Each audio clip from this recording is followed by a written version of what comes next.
ये महर्षि वाल्मीकि जी द्वारा रचित रामायण का हम सभी स्वाध्याय कर रहे हैं। अभी हमारा बालकांड का 14वां सर्ग चल रहा है। कल हमने जाना था कि महर्षि वशिष्ठ और ऋषि श्रृंग दोनों राजा से कहते हैं कि यज्ञ की पूरी तैयारी हो गई है, आप चलिए और यज्ञ करिए। और इसके लिए राजा तैयार होकर मंडप में आते हैं। सरयू नदी के तट पर राजा यज्ञ का आरंभ कर देते हैं। अब इसमें कल बताया गया कि उसमें उस यज्ञ में जो क्रिया हो रही है वो वेद के अनुसार। कहते हैं यज्ञ करने वाले कराने वाले सभी ब्राह्मण वेदों के पारंगत विद्वान हैं। क्या है? वेदों के पारंगत विद्वान का मतलब होता है वेदों में जो भी गुण है उसको ठीक ठीक समझने वाला, थोड़ा सा भी शंका न हो। तो ऋग्वेद, यजुर्वेद, सामवेद, अथर्ववेद सभी वेदों के बड़े बड़े विद्वान जो सब कुछ वेदों के संबंध में समझते हैं, जानते हैं, ऐसे बड़े बड़े विद्वानों के देख रेख में वो यज्ञ प्रारंभ हुआ वेद के अनुसार। कहते हैं अतः न्याय तथा विधि के अनुसार सब कर्मों का उचित रीति से संपादन करते थे। कौन? जो वेदों के विद्वान थे हुए। अब आगे कहते हैं अभिपूज्य तदाहृष्टा सर्वे चक्रुर यथा विधि प्रातः सवन पूर्वाणि कर्माणि मुनि पुंगवाः। माने किस कार्य को कब किया जाए, प्रातः काल, अपराह्न काल और सायंकाल।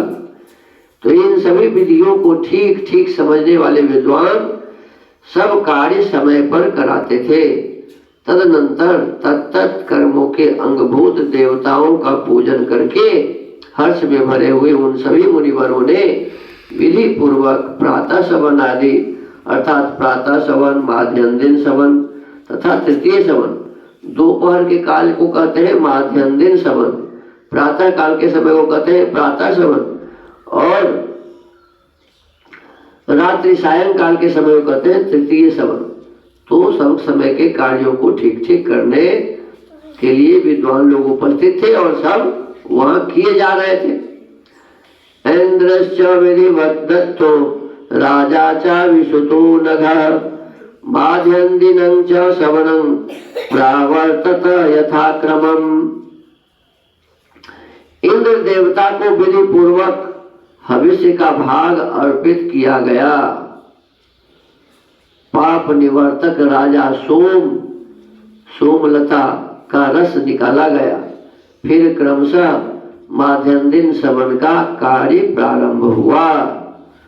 कहते कि वहां जो कार्य हुआ उसमें सबसे पहला भाग हवन का, हविष्य हवन कहते हैं, हवन करने की जो सामग्री है उसके पहला भाग इंद्र को दिया गया। हविष्य का भाग इंद्र देवता को दिया गया। फिर कहते हैं सोमलता, ये गुरगुज को कहते हैं सोमलता, सोमलता का रस निकाला गया। फिर क्रमशः माध्याह्न दिन सवन का कार्य प्रारंभ हुआ। तृतीय सवनं चैव राज्योस्य सुमहात्मनः चक्रुस्ते शास्त्रतो दृष्ट्वा यथा ब्राह्मण पुंगवा। तत्पश्चात उन श्रेष्ठ ब्राह्मणों ने शास्त्र से देखभाल कर मनस्वी राजा दशरथ के तृतीय सवन कर्म का भी विधिवत संपादन किया।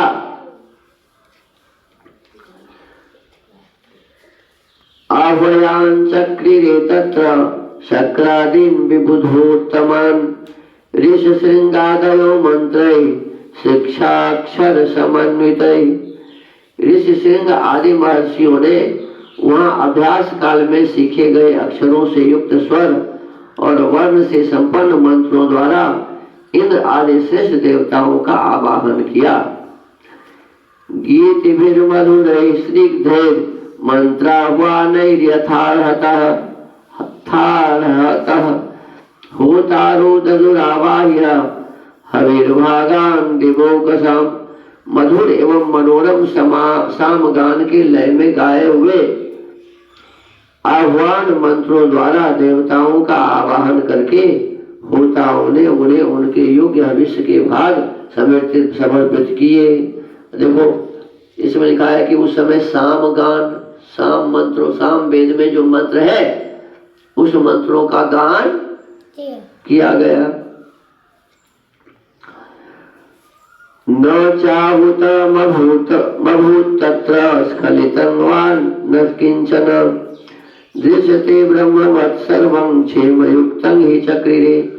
उस यज्ञ में कोई अयोग्य अथवा विपरीत आहुति नहीं पड़ी, कहीं कोई भूल नहीं हुई, अनजान में भी कोई कर्म छूटने नहीं पाया, क्योंकि वहाँ सारा कर्म मंत्रोच्चारण पूर्वक संपन्न होता दिखाई देता था। महर्षियों ने सब कर्म क्षेम युक्त एवं निर्विघ्न परिपूर्ण किए। यज्ञ हो गया और उस यज्ञ में कहा कि एक भी ऐसा कर्म नहीं हुआ जो वेद के विरुद्ध था। क्यों?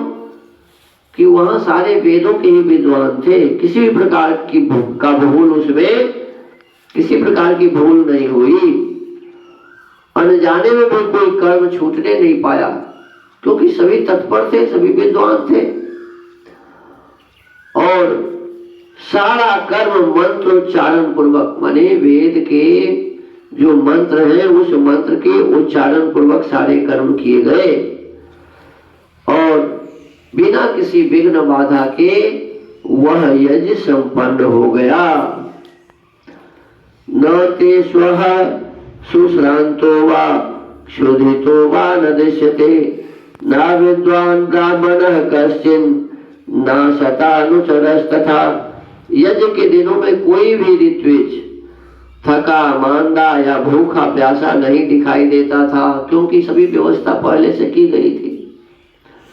किसी प्रकार से किसी को कष्ट ना हो ये पहले ही निर्देश दे दिया गया था और सबका सब ध्यान रख रहे थे, तो फिर क्यों रहेगा कोई भूखा प्यासा।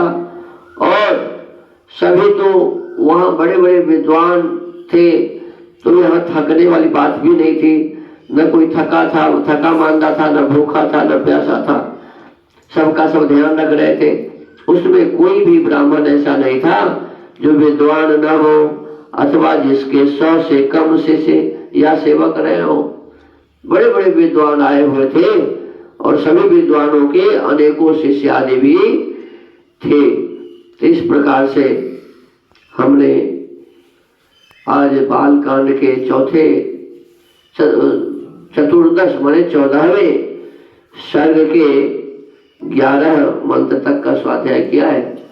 तो आज के स्वाध्याय के क्रम को यहीं विराम देते हैं। ओम।